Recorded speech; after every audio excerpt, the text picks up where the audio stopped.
So let's continue our story where we left off. Minty's eyes widened.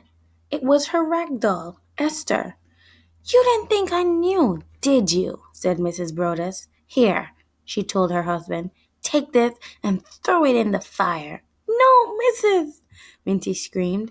She lunged forward, but Mrs. Brodess was faster. With a flick of her wrist, she hurried the doll into the open fireplace. Minty kicked and screamed, but Mrs. Brodess held her back until the doll was nothing but a pile of white ashes. That'll learn you, she said. Now get out of here. And don't forget, you're a field slave now. Minty ran out, choking back her tears. Later that night, while her brothers and sisters slept, Minty told her mother and father what had happened. Well, said old Ben, at least they're keeping you on. What if they'd sold you south? I've seen 'em do it for less than spilling a pitcher of cider. Old Rit put aside her sewing. Come here, girl, she said. There's something I got to say to you. Minty laid her head down on old Rit's lap. It was soft and warm, and she liked feeling her mother's hand as it gently ran across her forehead. Listen to me, Minty. Now that you're in the fields, you gotta do a good job, 'cause there ain't no other place for them to send you but downriver, and you don't want that. Once they sell you south, you'll never come back. I'm gonna run away, Minty mumbled. I am. Old Rich shook her head. Oh, no, you're not. That's what you always say, and it ain't never gonna happen. You know what my daddy done told me? If your head is in the lion's mouth, it's best to pat him a little. Your head's in his mouth, Minty, but you sure ain't doing any patting. You're just fixing to get your head bit off. Old Rick bent down to whisper, pat the lion, Minty. It ain't gonna kill you. The next morning at dawn, Minty was sent to work in the fields. For the next few months, her job was to plant wheat and rye and tend to the young corn.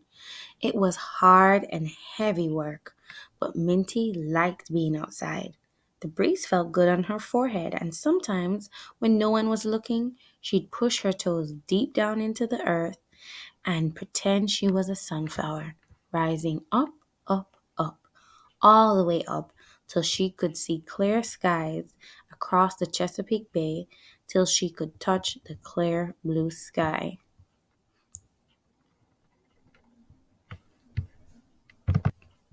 Then July came, and with it the heat and the mosquitoes. Some days Minty could hardly see what she was doing. She had so much sweat dripping down into her eyes. You ought to wear a bandana, said the woman next to her. Say, you're a little, how old are you, anyways? I'm 8, said Minty. The woman smiled, holding out her hand.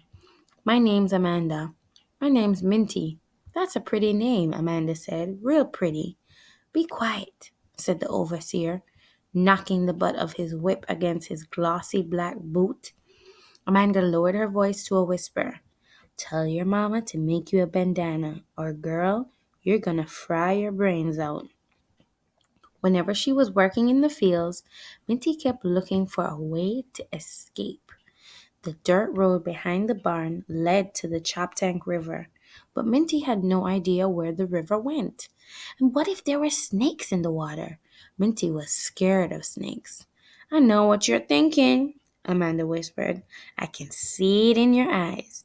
You're fixing to run away, but they'll catch you. And when they do, she pointed to a deep scar on her forehead. Believe me, honey, I've tried it, and it ain't worth it. Uh-uh.